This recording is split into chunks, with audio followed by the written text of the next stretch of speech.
प्यारे विद्यार्थियों नमस्कार। बीए पार्ट सेकंड हिंदी साहित्य के सेकंड पेपर में आज हम चर्चा करेंगे निबंध के प्रकार। वैसे आचार्य रामचंद्र शुक्ल ने 3 प्रकार के निबंध माने हैं: विचारात्मक, भावात्मक और वर्णनात्मक। आचार्य शुक्ल का मत है कि प्रवीण लेखक इन तीनों विधानों का सुंदर सामंजस्य लेकर चलता है। वस्तुतः निबंध में साहित्य के जो चारों तत्व होते हैं, कला, बुद्धि, रस और शैली का सुंदर समन्वय होना चाहिए। वैसे सामान्यतया हिंदी में निबंध के 5 प्रकार माने गए हैं: भावात्मक निबंध, विचारात्मक निबंध, वर्णनात्मक निबंध, विवरणात्मक निबंध और ललित निबंध। आज हम इन सभी पर चर्चा करेंगे। तो आइए सबसे पहले हम चर्चा करते हैं भावात्मक निबंध के बारे में। भावना प्रधान निबंध लेखक के वैयक्तिक संस्पर्श और आत्म तत्व की प्रधानता के आधार पर लिखे जाते हैं।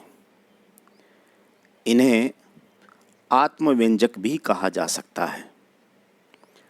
इन निबंधों में तर्क की गहनता कम, हृदय का आवेग अधिक रहता है।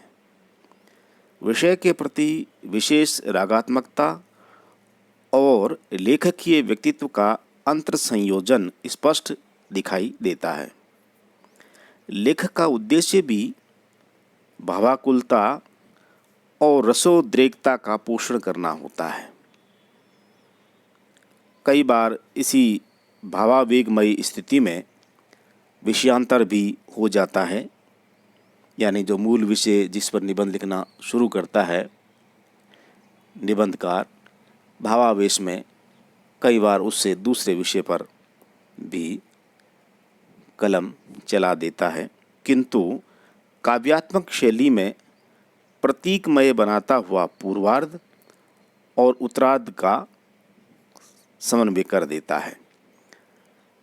ये जो भावात्मक निबंध हैं, ये 3 प्रकार के होते हैं। पहले कल्पना प्रदान, दूसरे अनुभूति प्रदान और तीसरे होते हैं हास्य और व्यंग्य से युक्त। तो चलिए चर्चा करते हैं कल्पना प्रधान निबंध के बारे में। यह भावात्मक निबंध का पहला प्रकार है। निबंधों में कल्पना के प्रयोग से शब्द चित्रों से युक्त निबंध का सृजन होता है, क्योंकि कल्पना का प्रयोग भावुकता के निकट होता है। यथार्थ भावुकतामय प्रतीकों और उपमानों से ही व्यंजित किया जाता है। ऐसे निबंध अत्यंत कोमल व मधुर चेतना से प्लावित होते हैं। ऐसे निबंधों की शैली भी अत्यंत प्रांजल और आनंदपूर्ण होती है। किसी वस्तु या स्थान के सौंदर्य का मोहक वर्णन ऐसे निबंधों की विशेषता होती है।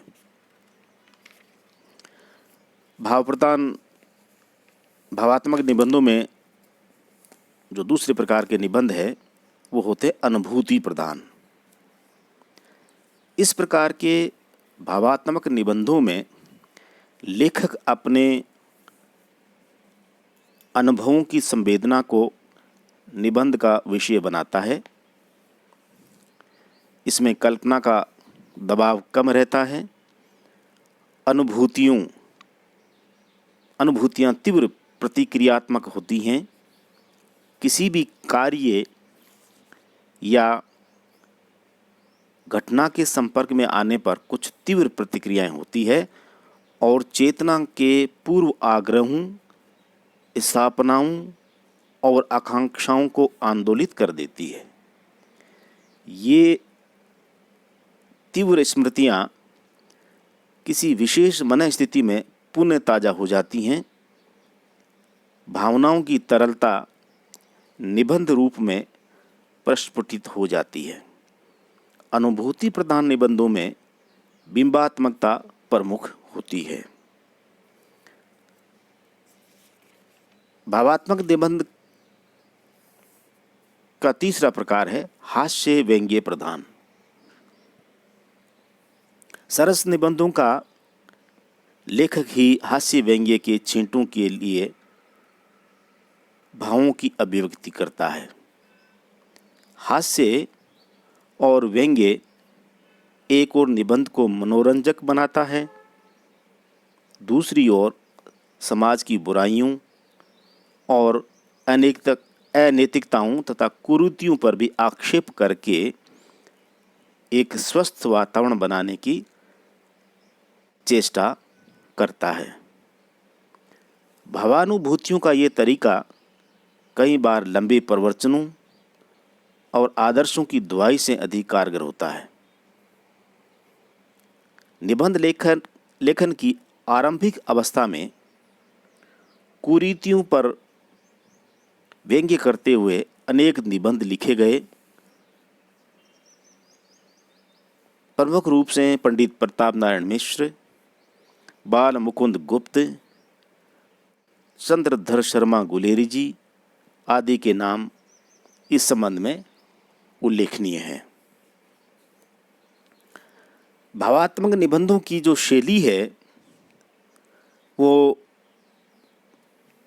3 प्रकार की होती है। तो शैली की दृष्टि से अगर हम विचार करें तो भावात्मक निबंधों की ये 3 शैलियां हैं: धारा शैली, तरंग शैली और विक्षेप शैली। धारा शैली में भावों की धारा प्रवाहमान होती हुई विकास प्राप्त करती है। तरंग शैली में भाव तरंगों के समान लहराते से प्रतीत होते हैं, जबकि विक्षेप शैली में भावधारा किंचित उखड़ी हुई और अनियंत्रित सी प्रतीत होती हैं। इन तीनों के एक एक उदाहरण से हम इसको और विस्तार से समझने का प्रयास करेंगे। जैसे धारा शैली का निबंध कैसा होता है। सरदार पूर्ण सिंह के निबंध इस शैली के विशिष्ट स्वरूप है। सरदार पूर्ण सिंह ख्यातनाम निबंधकार हैं हिंदी साहित्य में। उनका एक प्रसिद्ध निबंध है मजदूरी और प्रेम। इस निबंध में वो लिखते हैं, अब इस शैली को पहचानिए, ये धारा शैली होती है। इंजन के पहियों के नीचे दबकर वहाँ वालों के भाई बहन नहीं उनकी सारी जाति पिस गई, उनके जीवन के धुरे टूट गए, उनका समस्त धन घरों से निकाल कर 1-2 स्थानों में ही एकत्रित हो गया। साधारण लोग मर रहे हैं, मजदूरों के हाथ पांव फट रहे हैं, लहू चल रहा है, सर्दी से ठिठुर रहे हैं। एक तरफ दरिद्रता का अखंड राज्य है तो दूसरी ओर अमीरी का चरम दृश्य। तो इस निबंध में आपने देखा कि किस प्रकार धारा प्रवाह ये लेखन करते हैं। तो ये जो शैली है, नॉन स्टॉप, आगे से आगे बिना विराम दिए लंबे चौड़े वाक्य लिखते चले जाएं, ये धारा शैली कहलाती है। दूसरी है तरंग शैली। माखनलाल चतुर्वेदी के जो निबंध हैं वे इस शैली में लिखे गए हैं। उनका एक प्रसिद्ध निबंध है साहित्य देवता। तो साहित्य देवता निबंध का एक उदाहरण देखिए। मैं तुम्हारी एक तस्वीर खींचना चाहता हूँ, मेरी कल्पना की जीभ को लिखने दो, कलम की जीभ को बोल लेने दो, किंतु हृदय और मसी पात्र दोनों तो काले हैं। तब मेरा प्रयत्न चातुर्य का अर्ध विराम, अल्हड़ता का अभिराम केवल शाम मात्र होगा, परंतु ये काली बूंदें अमृत से अधिक मूल्यवान हैं। मैं अपने आराध्य का चित्र जो बना रहा हूँ। ये तरंग शैली कहलाती है। और भावात्मक निबंधों की जो तीसरी शैली है वह है विक्षेप शैली।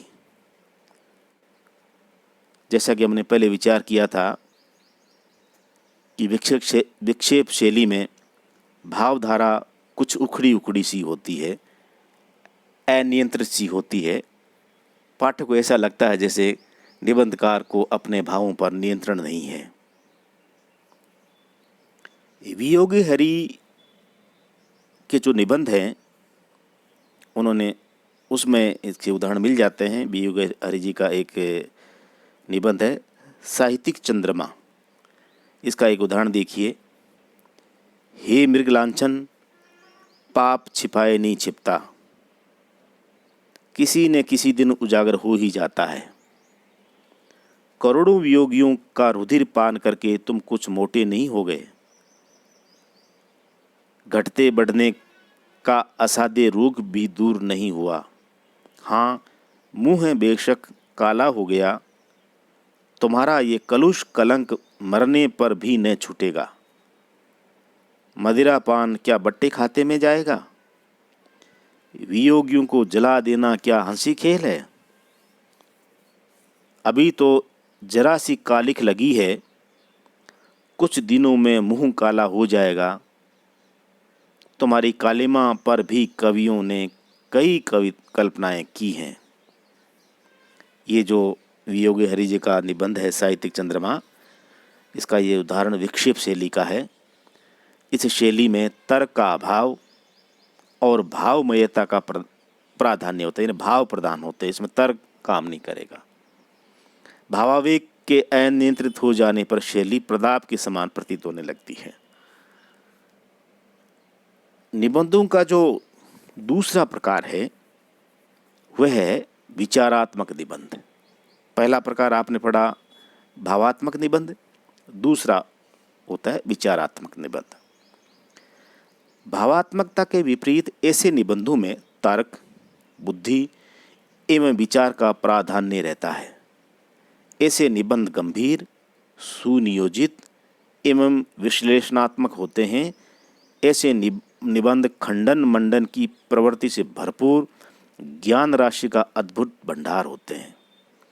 इनके पाठक गंभीर विषय की जानकारी प्राप्त करता है, उसे बौद्धिक चिंतन का मार्ग मिलता है।